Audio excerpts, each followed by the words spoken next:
Harrison Smith, everybody.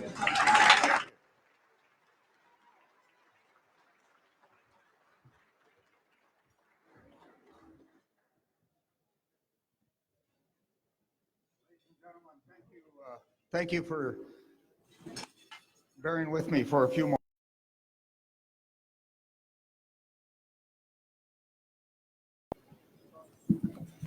As we all know now, tonight, we celebrate the success of over 400,000 Americans 50 years ago, many of whom are in this room.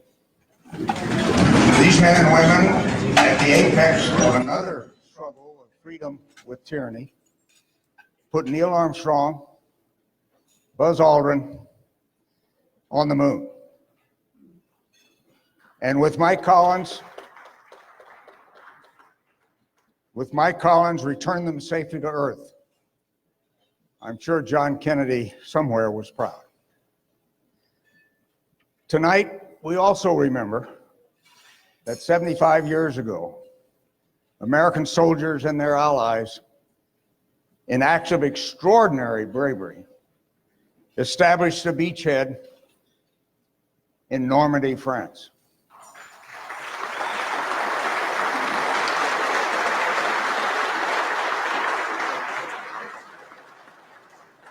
Their support crews were their buddies on either side of them. We had thousands supporting us. But that beachhead ultimately returned freedom to Europe. Ultimately, other Americans, soldiers, sailors, airmen, and Marines, would free the peoples of the Pacific and of Asia. Now let's raise a glass. Let's raise a glass to these heroes and to those of you whose family members or friends served on D-Day and throughout World War II. Hear, hear. Finally, I hope you would tell your table mates at various breaks the name of the veteran about whom you are thinking at this moment. And I'll begin. Francis Fitzgibbon of Syracuse, New York. He was the 8th Air Force and in Europe. Here's to Fitz.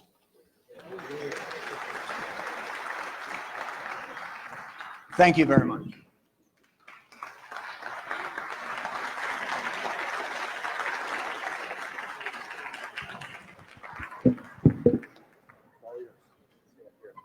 Oh, okay.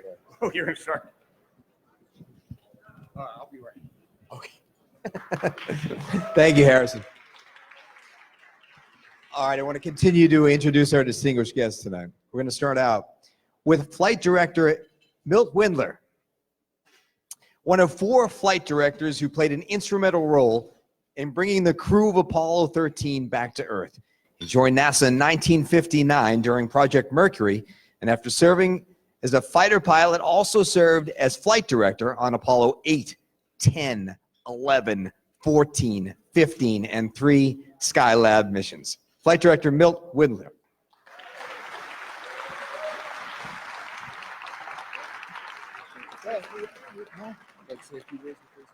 No, all I was going to say is it's just like a weatherman to look in the wrong direction. Well, there's no green screen here. I feel a little uncomfortable.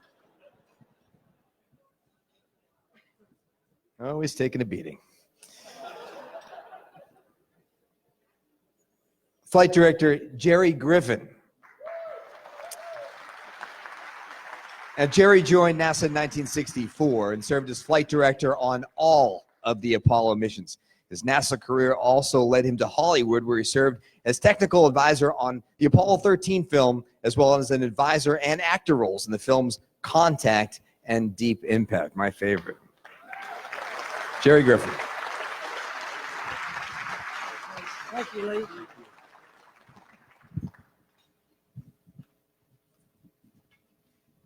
Apollo 7 astronaut, Walt Cunningham. Selected by NASA in astronaut group 3 in 1963. He served as lunar module pilot on Apollo 7's mission, which was designed to test the service and command modules. He's been a fighter pilot, a physicist, an entrepreneur, a venture capitalist, and in his post-space career, he's an author of one of the most popular books about the space program, The All-American Boys. Walt Cunningham.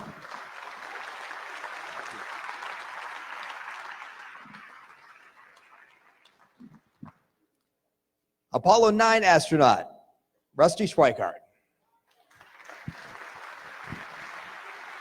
Rusty was selected by NASA in 1963. He served as lunar module pilot on Apollo 9, which was the first time that the LEM flew in space.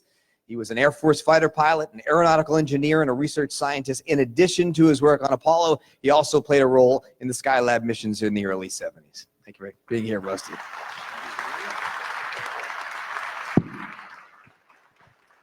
Apollo 13 astronaut, Fred Hayes.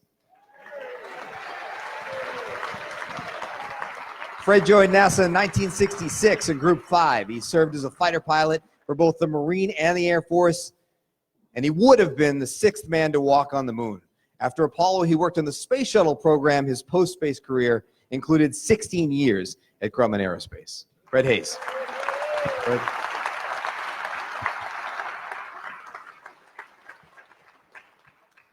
Last but not least, Apollo 16 astronaut Charlie Duke. Charlie joined NASA in 1966 in Group 5 after serving as a test pilot in the Air Force. He served as Capcom for Apollo 11, where his distinctive Southern drawl became familiar to millions as the first person to speak with the Apollo crew after landing. He served as the lunar module pilot on Apollo 16, and he got to drive the lunar rover. Charlie Duke. Welcome, Charlie. Pleasure. Pleasure. All right, I'll take my spot here at the end. I'd like to start out, if I could, with Rusty. We spoke earlier today, and I know you've told this story 10,000 times. I'm going to ask you to do it 10,001. Could you please tell everybody about that moment when the camera jammed, and there you are in the hatch, looking into space, looking back at the Earth, and the big picture of what the Apollo space program was about and just what it meant to humanity? Okay, well, have to set the scene a little bit. Apollo 9 was the first test flight of the lunar module, and I was fortunate enough to be the lunar module pilot. Part of the test during Apollo 9 was the first flight of the Apollo EVA suit, the new space suit that we had for Apollo. And I had the privilege of being the first guy to wear that outside and test it, as well as the backpack that was on my back, which allowed Charlie and others of my friends to run around on the moon later without dragging an umbilical across the moon. So part of that test, fourth day on the mission, I went outside to test all of that. And one of the things that we were checking was whether we could transfer from the lunar module back over to the command module, which was relatively essential since the command module was the only one of the two vehicles that had a heat shield that could re-enter. And so therefore, getting back into the command module was essential if you wanted to come back to Earth. And so we had to, in case the tunnel, something happened with the tunnel, we needed to be able to prove we could transfer externally. And Dave Scott over in the command module was taking a film of this. We had no digital devices in those days, so it was actual film. And the Mauer is a German movie camera. I got partway up the handrail on that transfer, and Dave reported that the camera just jammed. And so Jim McDivitt inside the lunar module said, "Okay, Dave, you got 5 minutes to try to unjam the camera. Rusty, stay right there." "Yes, sir." So for 5 minutes, I realized that I was going to be unemployed in space. And I strongly recommend it if you have the opportunity. So I decided spontaneously to let go with my right hand. The handrail is like this.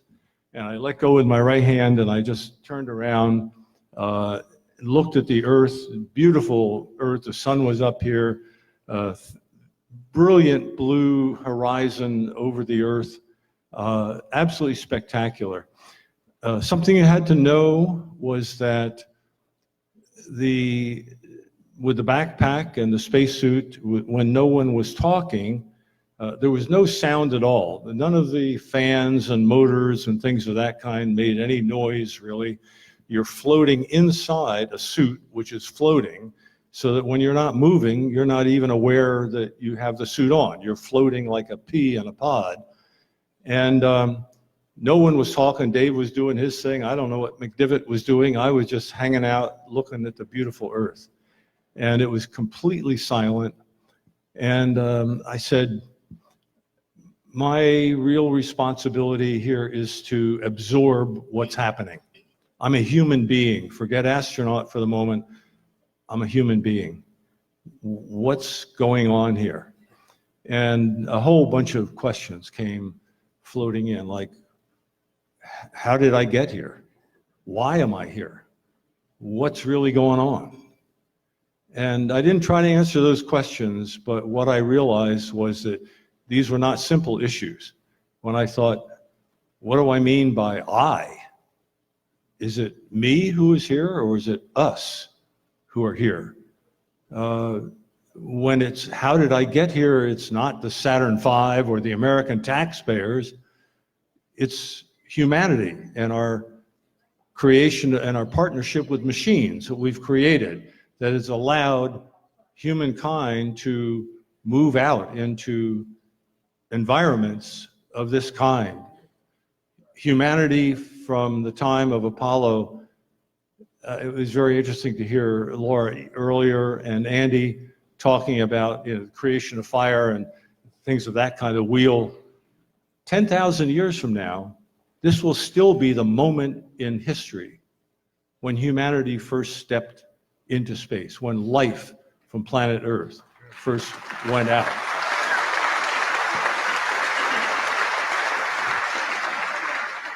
So while Lee, thank you for asking the question, but while we celebrate something that we were part of, in a sense, 50 years ago, this is one of those events in human history that happens one time, and if we don't wipe ourselves out 10,000, 100,000 years from now, whatever we become through evolution at that time, this will still be the unique moment in time when life from planet Earth first moved out into space. Thank you.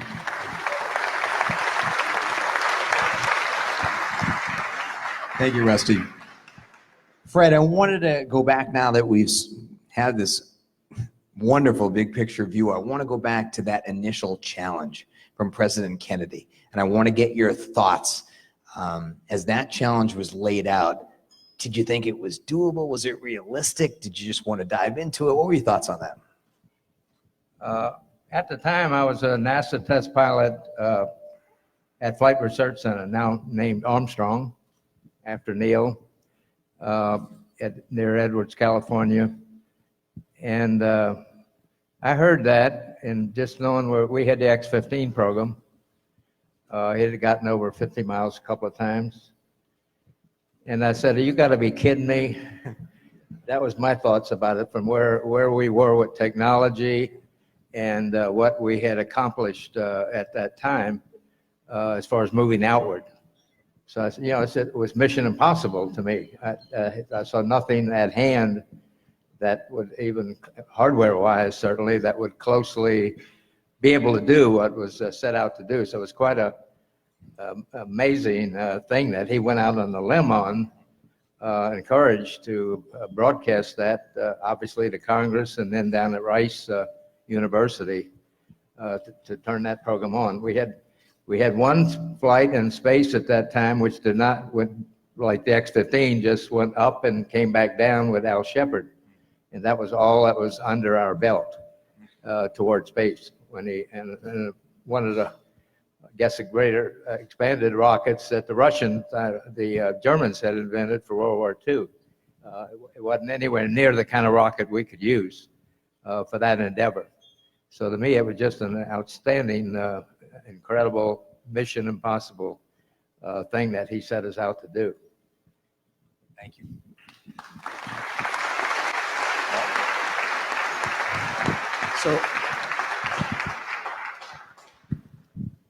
So Walt, you were testing a lot of the service and command modules, did a lot of the testing, and I want to get your feel for, were the simulations, did that give you enough confidence that you could actually execute these moves which would ultimately lead to a lunar landing? Well, before I answer that, I'd like to say that I've been here a number of times in the past and seen the video, and the video they had here this evening, I thought was marvelously well done.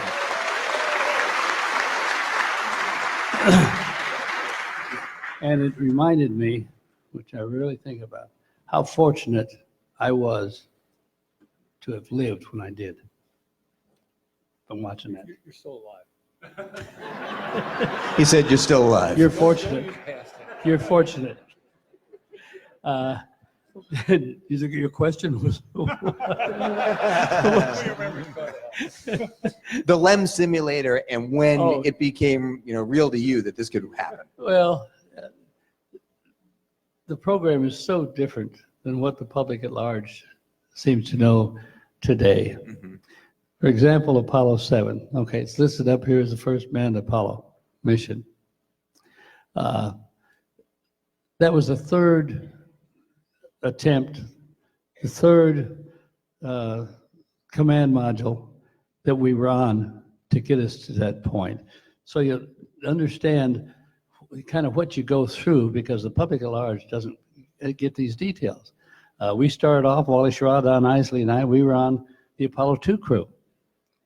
And that was going to be the second one that flies after Apollo 1, of course. That was Gus Grissom, Ed White, and Roger Chaffee.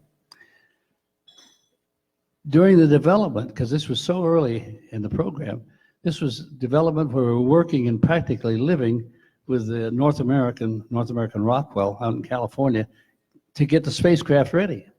It was still in the design, still being fixed. And after we'd caused enough delays with the things we were trying to do by after 7 or 8 months that they canceled our mission. It was Apollo 2, canceled out. About a week, no, I don't think it was even a week later, we were then assigned, we were the backup crew for Apollo 1. So as we were working with Apollo 1, and of course, most of you are aware of the fact that that crew died in a fire on the pad, the spacecraft was not as good as eventually it was when we flew, but we all thought we could still handle that spacecraft. So when that crew died after 3 months, maybe 3.5 months, about a week later, then we were assigned the first crew, first mission. So Wally Schirra, Don Isley, and I were then on the first mission. We started fixing everything we could, gave us some time to develop. Wasn't rapid enough to be able to get the lunar module ready in time, so it wasn't ready when we got there. But 21 months later, we flew all. And that mission turned out to be one of the most successful first missions that I can imagine. Mm-hmm. And to this day, that's still the longest, the most ambitious, the most successful first test flight of any new flying machine, ever.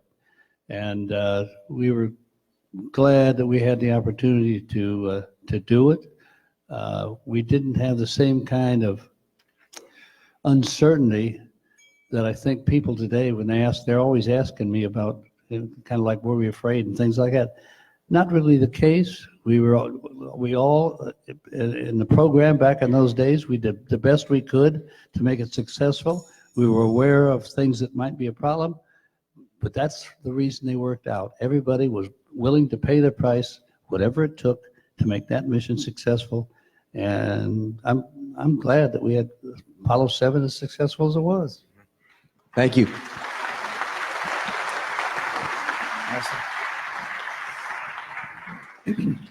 Harrison, I want to fast forward to actually walking on the moon. For those of us who will never be able to experience anything like that, what's the sensation? Don't give up yet. Yeah. All right. Point taken.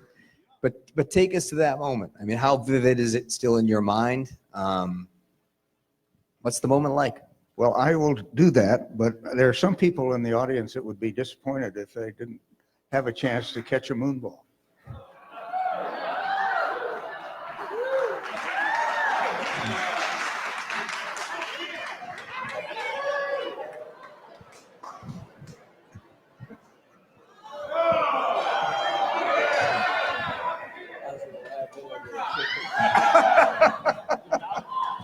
You still have a good curveball, Harrison. Oh, let me see if I can get it.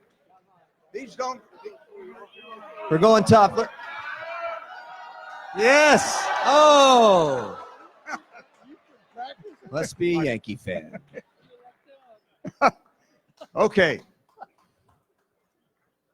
The Apollo 17 mission, which was the last of the Apollo series, foreordained by a limited buy of the Saturn V rocket back in the Johnson administration, and some 3 canceled flights later, was scheduled and indeed did land in a deep mountain valley, spectacular place called Taurus Littrow. The mountains on the north went to 1,600 meters, the mountains on the south to 2,100 meters, and if you want to convert that to feet, just multiply by 3, and I'd probably do it wrong. It really was a spectacular place. The narrowest part of the valley where we landed was only about 5 miles wide, a little less than 5 miles. In fact, when the site was first being considered, what they call the 3 sigma error ellipse for landing actually would have potentially put us landing on the side of one of these mountains, and that would not have been a good idea. Although those error limits were very conservative. We figured out a way, a navigation way that I won't go into, but to reduce that down to about an error ellipse of about 1 kilometer radius, and that was fine. We could get into the valley. That the descent went extremely well. We waited a little while the Mission Control Center, Jerry in particular, decided that that the Challenger systems were good and that we could stay. He really called it. See, it was up to him of whether we're going to stay there or come home without anything. You always did call that. Yeah. I don't know whether we would have listened to him or not, but I suspect we would have. And so pretty soon after landing, we were headed out the hatch and down onto the lunar surface. My first step on the moon, the 12th person actually to do that, happened to be on the side of a very smooth rock. And the lunar material, the lunar debris, the regolith as we call it, has small beads of glass in it, literally small ball bearings. And so my foot slipped out from under me. I was still hanging on the ladder, so I didn't fall then. I fell many times later, but not then. Walking on the moon in a valley like Taurus Littrow or anywhere is like walking on a giant trampoline. I presume almost everybody here has been on a trampoline at some time or other. Just imagine that experience, but no limits on how far you can go. I had found that very quickly that the best way to run across the moon was as if you were cross-country skiing. You could glide just above the surface and take longer and longer strides with a good toe push. We got some cross-country skiers in the audience, I'm sure, up in these north countries. And so you can get an idea for that. I could never convince my pilot colleagues that was the way to run, an efficient way to run on the moon. For some reason, they like to hop. What was that all about, Walt? That's because we could never teach you how to fly.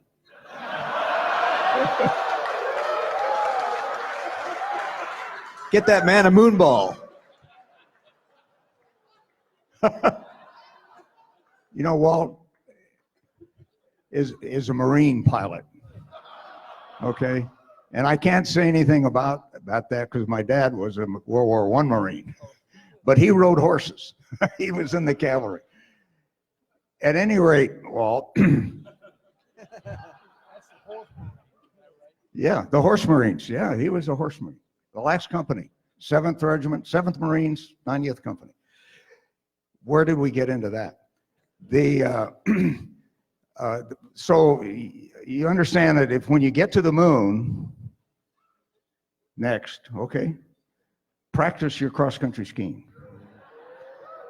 Now, the thing that's spectacular about our valley anyway, and I think it's probably true almost anywhere on the moon, is that you work, at least Apollo worked in a brilliant sun, as brilliant as any New Mexico sun you can imagine. But the sky is black, absolute black. That's hard to get used to. We grow up with blue skies. And I never really felt comfortable with a black sky. But in that black sky, of course, was this beautiful small planet, seemingly small planet Earth, always hanging over the same part of the valley. And anytime you felt a little bit homesick, you could look up and say, yeah, home's only 250,000 miles away. Thank you. Milt, you can give it to Milt. Milt, can you give us an idea of the role of flight director and also how it evolved? I mean, you went from 8 all the way to 15, and how it evolved over the years and some of the different memories you have. Okay, but remember, by the time I got there on 8, all these veterans had already showed the way pretty well. Uh-huh. But one thing it seems to be a common misconception is that the flight control team was run by one person all 7 or 8 or 15 days, whatever it was, and that's not true. That's what you get from the movies. But we had the missions divided up into different mission phases. For example, launch or lunar descent or EVA or rendezvous, whatever it was. And we had teams assigned to each one of those mission phases, and those teams didn't change. Like I had the maroon team, Jerry had the gold team, we had Lunny with the black team, and there was a whole group of people assigned to the maroon team, for example, and we worked together throughout the whole mission. So it was a matter of dividing up the activity into something you could really understand, and you had to work to build a flight plan up to accomplish the goals, particularly true when they talk about all these 3 EVAs that they had on the later flights. That was a big deal to put all that stuff together and decide what you had to do and get all the scientists to agree on whatever it was, which is not very easy. But anyway, it was something that you did, and you each team together simulated and had a lot of problems thrown at them, which fortunately were worse than what we had on the flights. So I think as the time progressed, of course, everybody felt more comfortable with what they were doing. We got more experience each flight, and one of the things that made the Apollo work real well, 2 of them really, well, more than that, but one was anticipating of what was going to happen and trying to figure out the right attitude, right approach to take to various failures. And the other one was that we invariably, after a flight, went back and did lessons learned, and we tried real hard to discuss that among ourselves and come up with improvements, and so that we were always getting better, I think. And I think Jerry said this one time, he may not remember he said it, but by the time 13 came and we had the real serious problem, we were really a pretty, is a trite expression, I guess, but a really finely honed machine. Everybody knew what they were doing, I think, by that time. And we thought we did, and I think we did. So as we progressed through the various missions, we got more and more competent. And because we were still trying to learn and to take note of what mistakes we made, and there were some mistakes, but anyway, we were trying diligently to improve. And Thank I you, think Bill. we did. Thank you. Jerry, can you take us, you have an incredible description of a goosebump moment during Apollo 11 when you knew that you were there, or that the Apollo space program was there. We were going to land on the moon. It was going to happen. Can you describe that? Yeah, and I've been asked that question. I know everybody up here has. What did you think the moment, the pivotal moment was in Apollo 11? And I've got an odd one. It wasn't when Neil stepped out on the Grumman-provided pad, or when he stepped on the surface. During the descent, Buzz was reading out altitude and descent rate. He read that about I think you guys did that probably every 15 seconds or so that the commander could look outside and focus on the surface where he was trying to land the vehicle. And the LMP, the lunar module pilot, helped by looking inside and getting the descent rate and the altitude. They got down to about 40 feet, somewhere in that area. And Buzz was reading out 1,000 feet, 3 feet a minute down, blah, blah, blah, all the way down. But around 40 feet, he made a call in between two of his status calls, and he said, picking up some dust. And when he said that, it sent a chill up my back. And it still does when I just said it. I remember feeling we've got humans in a spacecraft with an engine that's blowing dust. And that I thought then, even though we were running low on fuel, we're going to land. This is it. It's going to happen. So it was that moment that I wasn't expecting. I mentioned it to Buzz in later years, and he said, the sun was coming from behind us and going under, so it made the dust very visible. And he said, that's why he said he just said it in a heartbeat. But it was really a neat moment. Thank you, Jerry.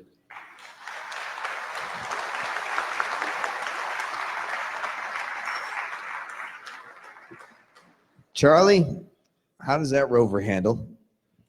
Well, everybody says, how was it driving the rover? John wouldn't let me touch the steering wheel.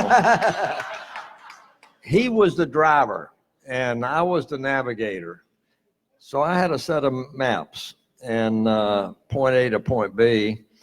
And when we were driving along the surface, we didn't have any TV. It was the antenna was bouncing around. And so I was the travel guide, and my audience, my travel people were in mission control and 250,000 miles away. So now we're passing on the right here, and I would just give this traveling travel log about what we were seeing as we drove from point A to point B. And also I was taking pictures every 50 meters or so. And so my job was to get us from A to B and to describe to mission control what we were seeing while we were driving, while John was driving. I really had the best job because our photographs on Apollo 16 that were taken from Apollo 14 had resolution of 45 feet. So everything less than 45 feet you couldn't see in the photographs. So as we were going across the moon, and this landing, we were seeing a lot of stuff less than 45 feet, and could swallow a lunar module. And so as we drove around, John had to weave around and get us around these craters and Never got close. Rocks. Never got close to flipping it, did you? No, it never felt like it was going to roll over, but it fishtailed a lot like this. And so the car, it worked tremendously well. It was a great, from Apollo 15, 16, and 17, we had a car which really revolutionized lunar exploration. Prior to that time, you had to walk everywhere. And walking was not the easiest thing on the lunar surface. Jack had his way of skiing. Up a hill, I hopped. Going down a hill, I skipped. On the lunar flat, it was like Frankenstein for me, just big stiff-legged stuff. So everybody had their technique of walking around on the moon. And but thankfully, the lunar module, the lunar rover, was really a revolutionary opportunity for all of Apollo to see so much. And I just want to say to all of the Grumman folks here that worked on that, you guys get a great machine, let me tell you.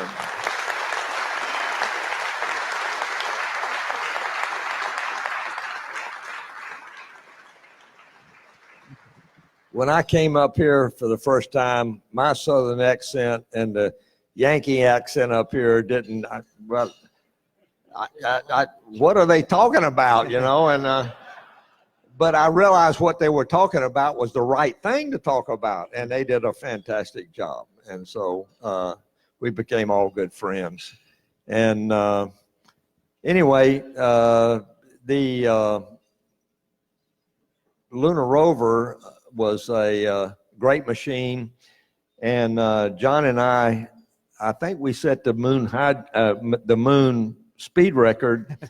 However, on Apollo 17, they argued, no, we did. So we share the record for the moon speed record because the odometer only went to 17 kilometers per hour, and we were both all scale high. So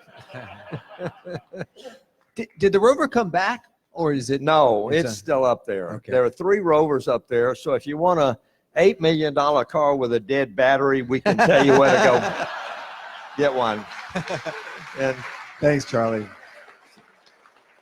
it was only, the rover was like 10 feet long, 5 feet wide, and the hatch was like 30 inches around, so you couldn't get the rover back in. It was left on the moon. Gotcha. Thank you.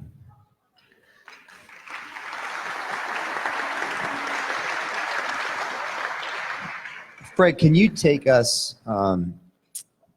into the Apollo 13 mission? The explosion happens, and from my studies, there was never any talk about not getting home, losing an astronaut, anything like that. Can you explain the teamwork? Or just, I know it's a lot to answer, but can you give us some insight into what that was like as you guys had to assume that task? The teamwork part, you'd actually have to share. I guess primary guys, Gene Kranz was on duty when this happened, and the other guy who played a great role was Glenn Lundy. I think Jerry, your kid of mine, I know I've been on the stage with 3 of you, and Jerry, you always turn to Kranz and say, "I gave you a good vehicle." And Lundy chimes in and says, you gave me a piece of junk. But no, the situation was not life-threatening. At the point of time, we clearly had lost 1 tank, so my major feeling was sick to my stomach with disappointment. I knew we had lost the landing. And from then we went into a troubleshooting mode for almost an hour, trying to stop the leak in the second tank. And I had had an opportunity probably 25, 30 years later. I dug out the emission control tapes. I wanted to listen predominantly to ECOM loop on what was going on. And there was a classical set of arguments going on, professional arguments, I'd say, between the group within the room, the mission control, and they had another support room off on a side room, more brain power. And they were wrestling with what to do next. And of course, there's always the caution, you never want to do anything next that's going to make things worse. And so that was what the argument was going on. I knew personally, I could recognize some of the voices, so I knew the people. And near the end of that hour, when it became clear they had run out of ideas, I could just hear the deflation in the voices. They went down, and that's when Glenn Lunny, another flight director, called them back to duty and said, you got to get this thing shut down. The mothership he was talking about, the command module. And now they had another interesting problem because it was never planned to be shut down, so they didn't have any book to reach for on how to shut this thing down. So they now had to go into an air living, but their voices came right back as active and with beating this new challenge and took it on. And they were worried, of course, it was easy to shut it down if you just pull all the circuit breakers on the main buses and the battery buses. But they were kind of thinking through, we don't want to hurt anything while we're doing this process. So that went on, and they obviously successfully got it turned off. We had the LIM. I was never worried because I knew we bought time with the LIM. Wasn't sure how it was going to operate past this 2 days till we got later figuring out how much power we really had to make that enable. But I knew we bought time, and the LIM was good. As soon as I went down, started to power up, and Jim Lovell joined me, nothing had been damaged in the LIM. So I knew we had a homestead that we could operate from, and with the people on the ground losing a lot of sleep, they could figure out, work through these challenges, sort of one after another. We never really got to the cliff where you're about to fall off in the mission. So I never got to, people ask, I never got to feeling we weren't going to make it. Thank you, Fred.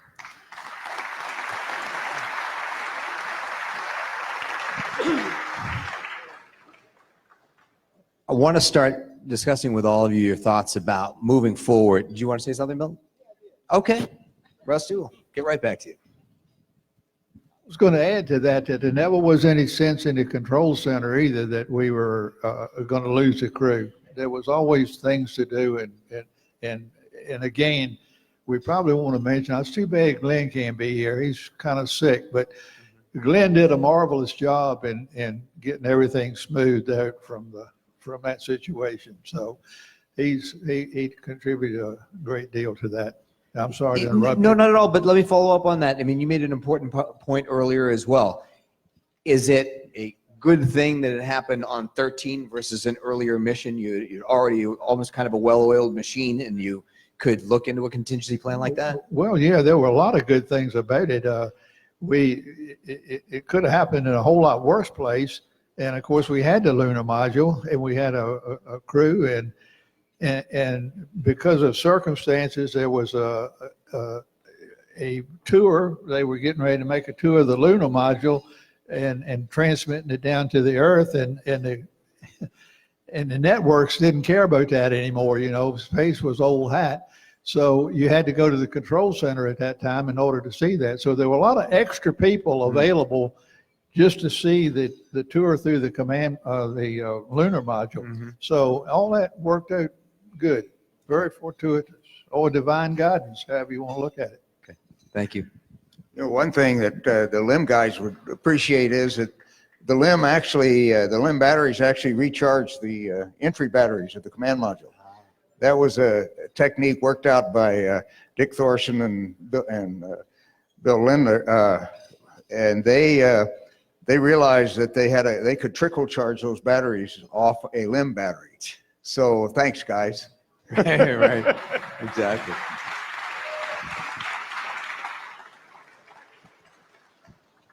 Rusty, I've never missed a space shuttle launch.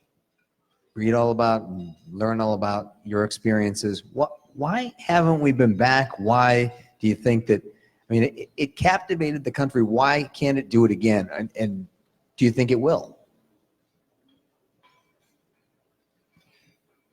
Well, you know, the moon was in exactly the right place with a tremendous amount of courage, political courage, as well as human courage and technological challenge. The moon was in exactly the right place, in a sense, to say, let's go to the moon. We're going to send a person to the moon and bring them back alive. The next steps are not quite that easy, quite that obvious. The debate between going back to the moon and going on to Mars, or going to Mars without going back to the moon first, have raged for years, and still do in that sense. So there's not the same opportunity in some sense that we had at that time.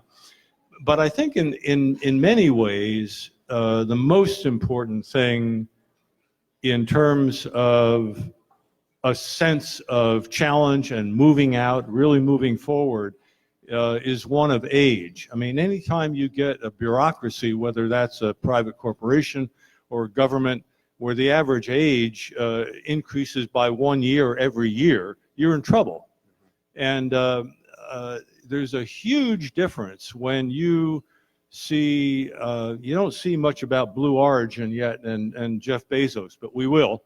But when you see SpaceX launch something with the Falcon 9 or whatever, and then, or the Falcon Heavy, and bring back 2 first stages and land them in formation, you know, and the cameras are there in SpaceX's headquarters, and they show all these kids, you know, they're 20 years old, for God's sake, and they're hooting and hollering and screaming. They did it. I mean, that is what it takes. NASA used to be that way. It's not anymore, nor is any long-term government bureaucracy. So part of the real juice, it seems to me, in space exploration in the future is encouraging the private activities in space. And that today is where most of the juices are flowing. And getting young people involved is really the key, giving them the opportunity. I mean, Jeff Bezos says it very well. I mean, his fundamental motivating thing in terms of his commitment to space is to reduce the cost so that more and more people can take part directly, and therefore dramatically increase the, let me say, the quality and the opportunity for innovation out of the natural human creativity. So as the cost of getting into space drops, the creativity will dramatically increase, and that's where it's at in the future, it seems to me.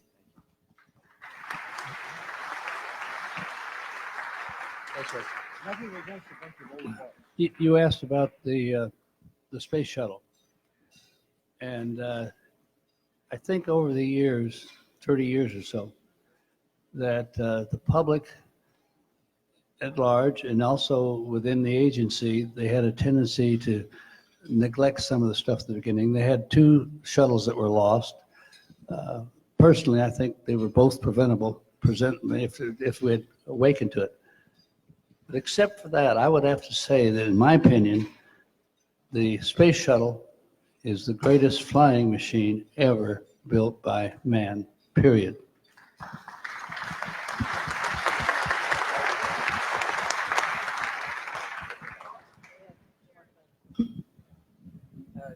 Jack Harrison, rather, will remember this.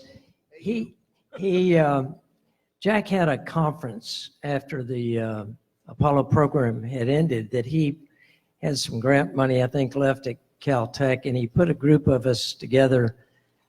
There's 28. I've counted them more than once. And there were all kinds of people, lunar geologists and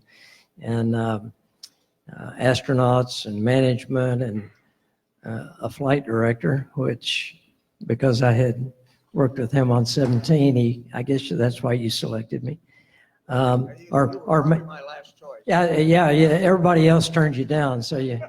But anyway, we talked about a lot of things at this conference, and it was kind of a summarizing time for me. How did we do it? How did we pull it off?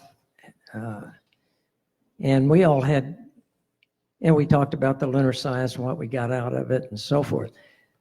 But on the idea of how did we make this happen?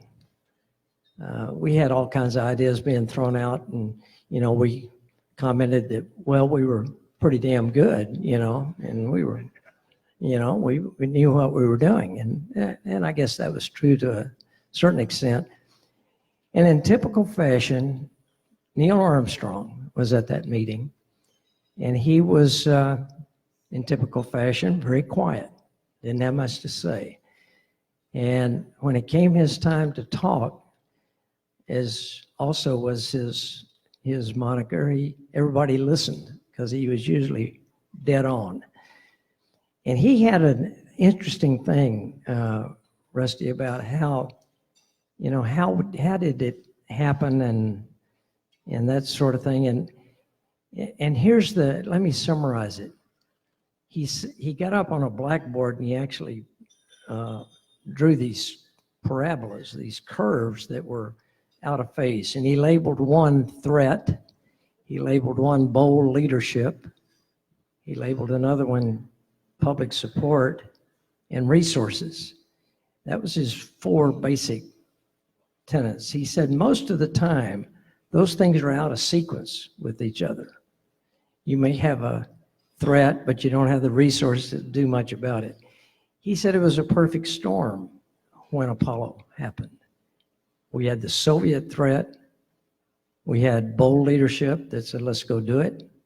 We had a balanced budget in the early 1960s. We had the resources, and we had the human resources, primarily from WW2 with our aviation industry, which Grumman played a big part in that.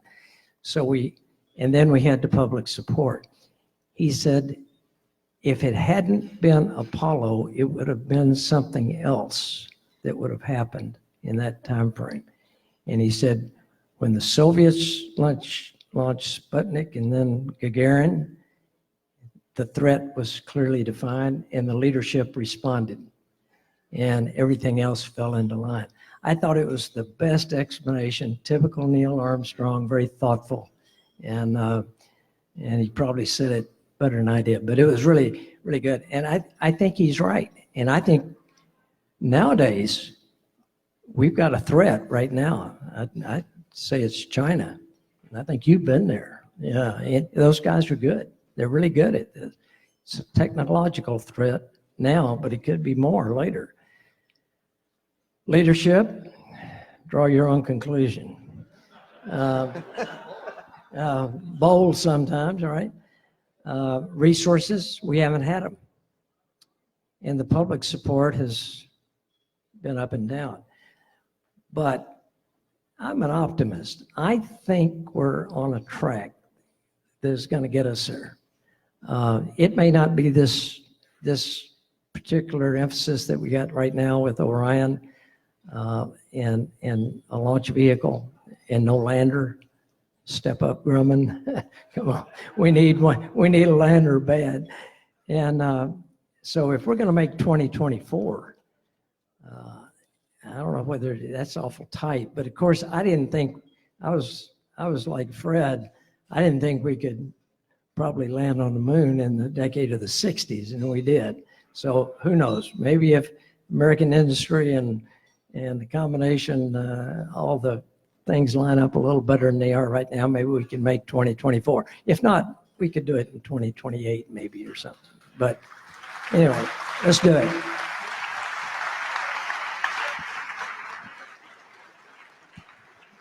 Where are you on your list of questions?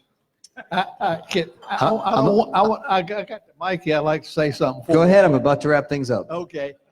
As I was looking over this slideshow we just saw, and it went through the list of launches and the crews on there, and also as I was watching a movie of Apollo 11 that's currently playing in regular theaters, It doesn't have actors in it. It's just got it's a documentary. I don't know how many of y'all have seen that. Is that in this part of?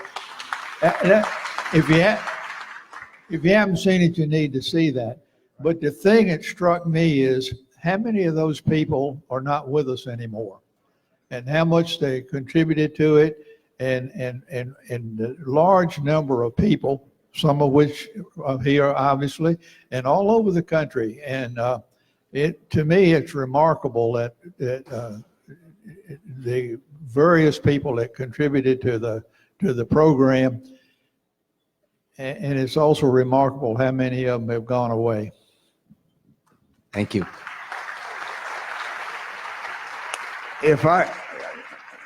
That conference we had at Caltech that Jerry just referred to was really a remarkable educational experience for the people that were there. But I just wanted to mention, at the same time that we were doing all of this, there was a comparable program going on that we didn't know much about, and that was the development of the nuclear navy. And I just happened to think, Jerry, that the same kind of cycles came into being to create the nuclear navy. Now, the one thing the Navy did is that they put in place, and still have in the nuclear part of the Navy, well, actually, it probably happens throughout the service, is that they stay young. They rotate people so they stay young.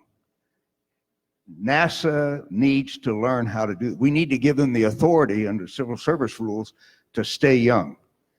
It makes all the difference in the world. That gives you the courage, the stamina, the patriotism, motivation, everything that young people bring, including the fact that they haven't failed yet, for the most part. And I think that had a lot to do with what Jerry and Milt have talked about. Thank you. Gentlemen, I want to thank you so much for being here tonight. Personally, this is a top 5 career moment for me to be able to listen to you. Thank you for inspiring my career in science. You're a part of a very exclusive club now. All of us here tonight got a rare chance to listen to some of your experiences. Your reach, your service goes well beyond the Apollo years. We're all such distinguished men. Thank you for being here tonight. I hope that you enjoy the anniversary of the moon landing. And thanks for participating in all of this. And I hope everyone out here enjoyed the evening.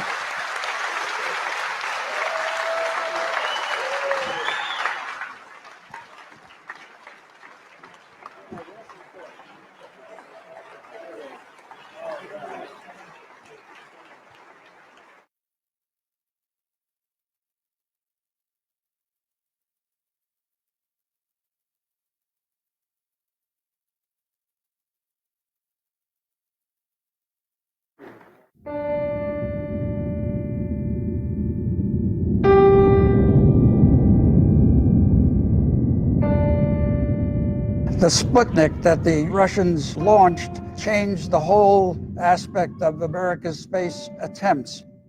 I believe that this nation should commit itself to achieving the goal before this decade is out of landing a man on the moon and returning him safely to the earth. Everybody changed gears at that point. The entire nation was now geared to make the Kennedy statement a truth.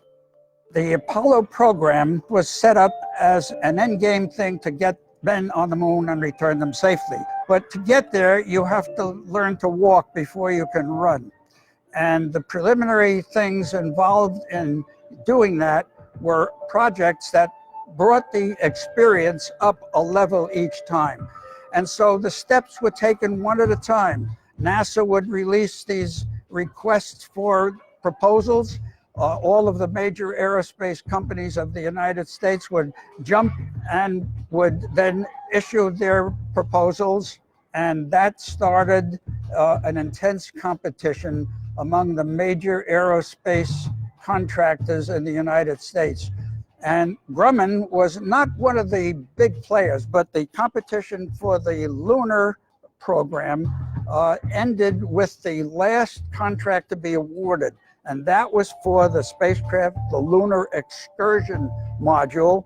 Because it used to be LEM, which was Lunar Excursion Module. The command module was CM, service module was SM, so they made the lunar module LM. So they dropped the E.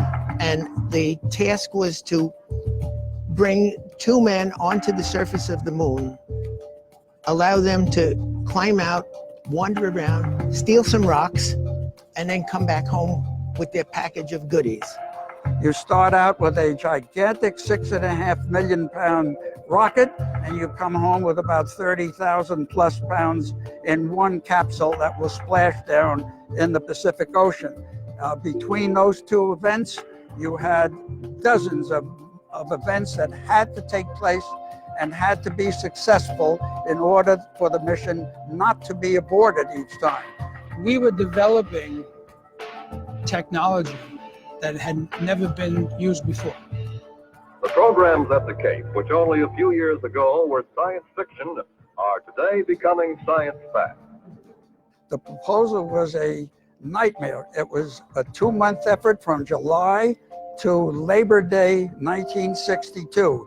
After several reports during the months preceding, the proposal request was issued by NASA. They had specific questions they wanted answered. They said 50 pages, no more. 10-point type, no less. And so we had to have all these restrictions in addition to the words that are going to explain how it is that we're going to build this spacecraft.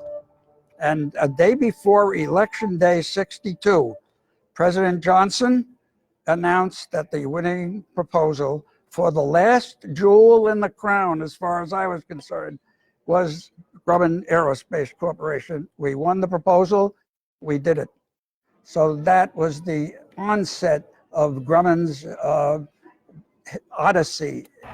No single space project in this period will be more impressive to mankind or more important for the long-range exploration of space. I was one person in a group of 20 that was selected to do the study, to come up with all the concepts and whatever we could for the LEM. It really was an iconic engineering feat. Nobody had ever built a spacecraft that would pilot a man to the moon. And they had to throw out what they knew about designing aircraft. They were certainly hand-built. There was nothing about it that was productionized. You couldn't say, you know, we had 10 of these or 10 of anything that you're looking at behind me. We don't have enough information on outer space. Communication, you know, all the environment up there. The lunar surface is the temperature vary from roughly from 250 to -50. Every part on that LEM had to be checked. The idea was that while this LEM was sitting inside the Saturn V rocket, and it had to withstand 10 Gs of force, we wanted to make sure that during its liftoff, nothing would break. There were things I was worried about. Everybody thought the landing was the thing. I was concerned about lifting off the lunar surface to get back into lunar orbit to mate with the command module, because the sequence of events that had to happen perfectly were considerable. The 2 stages were connected by a few cables for batteries and stuff. They had to be severed with a guillotine. And if one cable didn't sever, that thing probably wouldn't have been able to get off the surface of the moon. There was zero tolerances forever. Everything had to be perfect. We have done everything we can from step by step. So we were confident. So we were able to say, go for the Apollo 11. At this time, I'd like to introduce the astronaut crew for the Apollo 11 mission. Very many Americans across the nation have dedicated themselves to quality, craftsmanship, and ingenuity.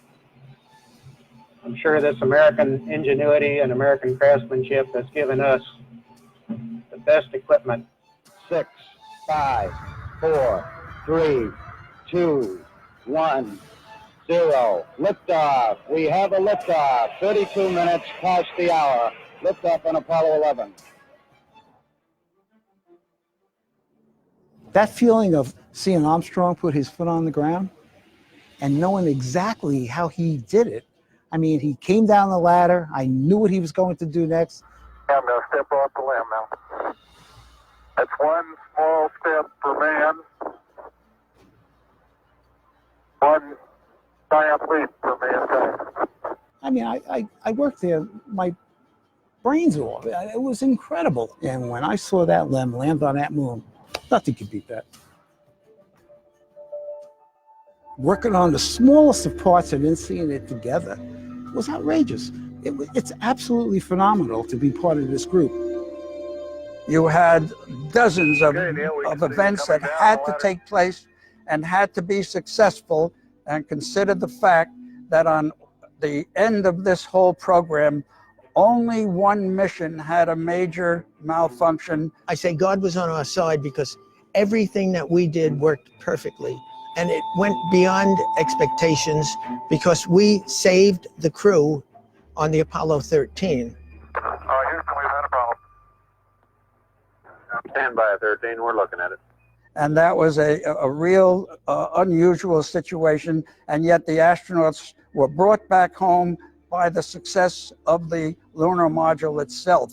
I developed a fondness and respect for engineers because up until then I really never knew any engineers.